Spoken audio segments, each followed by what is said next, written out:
Popolo di Alkill, benvenuti a un nuovo appuntamento con la nostra rubrica che unisce storia e cultura pop. Come sapete, Alkill è un canale di cultura pop divulgativa, dove esploriamo temi come storia, psicologia, mitologia e cultura, il tutto attraverso manga, anime, film e fumetti. Il nostro obiettivo è rendere la conoscenza non solo interessante, ma anche accessibile a tutti, con un approccio che stimola curiosità e approfondimento. Oggi, nel nostro viaggio tra storia e cultura pop, parleremo di Miyamoto Musashi, fonte di ispirazione per uno dei manga storici più affascinanti di sempre, Vagabond.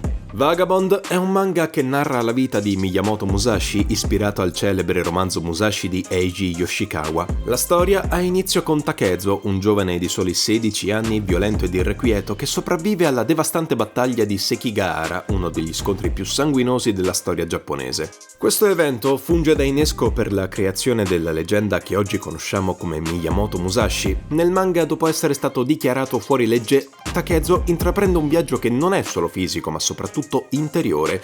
È un cammino di redenzione e crescita personale che lo porta a trasformarsi nel leggendario spadaccino conosciuto come Miyamoto Musashi. La dichiarazione di fuorilegge, tuttavia, è una licenza poetica dell'autore che ne approfitta per sottolineare l'aspetto quasi mitico della figura di Musashi. In realtà, anche il Musashi storico rimase profondamente turbato dalla battaglia di Sekigahara, tanto da vivere per un periodo da eremita, dedicandosi esclusivamente all'allenamento nelle arti marziali. Takehiko Inoue, nell'adattare la sua figura, ce lo presenta come un samurai realistico, un vagabondo che non è solo alla ricerca di una perfezione tecnica, ma di una propria essenza interiore.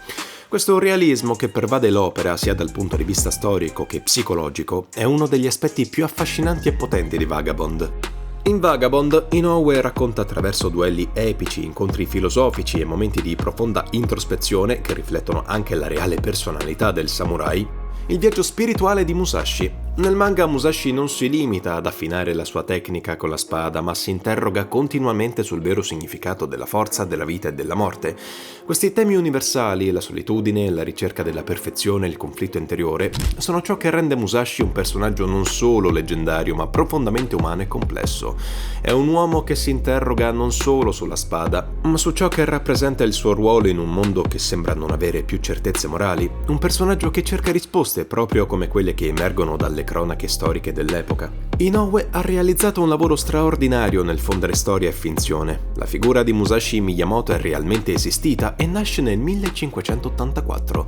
È ricordato come uno dei più grandi spadaccini della storia giapponese, ma anche come autore del celebre trattato Il Libro dei Cinque Anelli. Tuttavia, è importante non lasciarsi ingannare dalla data. A differenza di quanto accadeva in Europa tra il 1500 e il 1600, il Giappone era nel pieno del periodo Sengoku, caratterizzato da conflitti incessanti tra signori locali che controllavano il territorio. In quel contesto di guerra civile, Musashi ha vissuto e si è formato proprio come un samurai del suo tempo. Nato nel villaggio Miyamoto, da cui il suo cognome, fin da piccolo venne istruito dal padre Munisai nell'arte della spada, dimostrando doti che non erano solo eccezionali, ma che rasentavano la leggenda. Il manga mostra Musashi come un uomo che combatte incessantemente contro se stesso, una lotta che affonda le sue radici nella sua conoscenza delle dottrine zen. L'integrazione della filosofia zen con la vita di un samurai è tuttavia un concetto difficile da realizzare. Proprio questa difficoltà potrebbe essere una delle principali fonti di conflitto interiore per Musashi. Nonostante ciò, egli riuscì a trovare una sintesi. Per Musashi, infatti, la spada è l'anima del samurai. L'esercizio della spada non era solo una questione di tecnica, ma un mezzo per perfezionare lo spirito. Alcuni concetti fondamentali della filosofia zen che parlano della spada di vita e della spada di morte risuonano profondamente con il suo percorso. Musashi probabilmente cercò proprio quella sintesi interiore che gli avrebbe permesso di conciliare l'arte della spada con la sua crescita spirituale. Inoue ha preso ampiamente spunto dal romanzo di Yoshikawa, il quale già romanzava la vita di Musashi, ma ha aggiunto una dimensione visiva e psicologica che trasforma l'opera in qualcosa di unico. Il duello con Sasaki Kojiro, noto come Ganryo, è uno dei momenti più celebri della vita di Musashi e viene rappresentato in maniera intensa e drammatica. Il duello in cui Musashi sconfisse l'avversario usando il remo di una barca più lungo della spada di Kojiro diventa un'icona della sua leggenda. Non si tratta solo di un duello tecnico, ma di una manifestazione della lotta per la vita e la morte. La storia del remo affilato per alcuni potrebbe sembrare strana, ma essa ci riporta alla dura realtà dei duelli dell'epoca, dove ogni vantaggio, anche il più piccolo, poteva determinare la vittoria. Nel suo vagabondare Musashi affrontò e vinse oltre 60 combattimenti. Prima di ritirarsi a vita privata sconfisse i samurai delle scuole marziali più prestigiose dell'epoca, tra cui la celebre scuola di Yoshioka a Kyoto, sede della corte imperiale. Ogni vittoria tuttavia non è solo una questione di tecnica, ma di continua evoluzione del carattere, un processo di autoscoperta che è al centro del manga.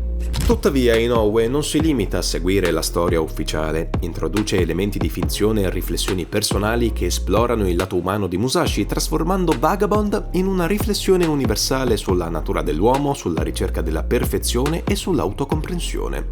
Il libro dei 5 anelli scritto da Musashi negli ultimi anni della sua vita non è solo un manuale di scherma, ma una testimonianza del suo pensiero filosofico e della sua visione della vita.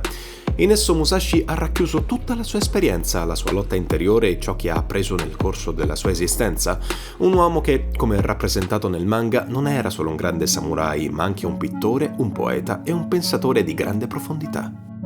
Takehiko Inoue, già celebre per Slam Dunk, ha scelto di dedicarsi a Vagabond spinto da una profonda ammirazione per Musashi e della sua lotta interiore. Inoue ha dichiarato di essersi identificato con il samurai, vedendo in lui un simbolo della ricerca di sé e della perfezione, elementi che possono toccare chiunque si trovi in un cammino di crescita personale. Il tratto distintivo di Inoue è uno degli aspetti chiave del successo di Vagabond. Le sue illustrazioni incredibilmente dettagliate e dinamiche catturano non solo l'azione dei duelli, ma anche la bellezza dei personaggi, la loro intensità emotiva e la loro evoluzione interiore. Ogni pagina è un'opera d'arte a sé stante, grazie all'uso magistrale di chiaroscuro e ombre che aggiungono profondità e drammaticità alla narrazione, facendo eco anche nella pittura di Musashi, creando un parallelo tra l'opera di Inoue e la tradizione artistica del samurai.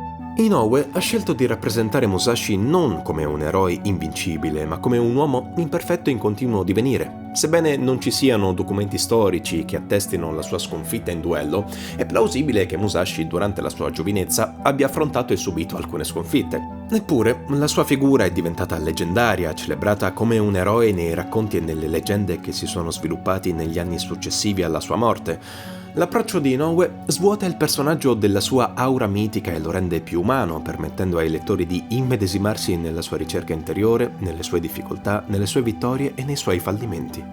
E questo è tutto per oggi.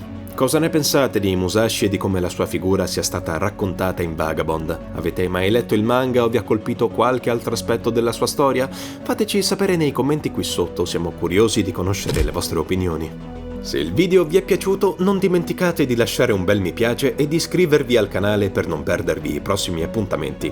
Attivate anche la campanella per rimanere sempre aggiornati e come sempre condividete il video con chi pensate possa apprezzarlo. Detto questo, da Alkill e dal suo staff auguriamo buona vita a tutti.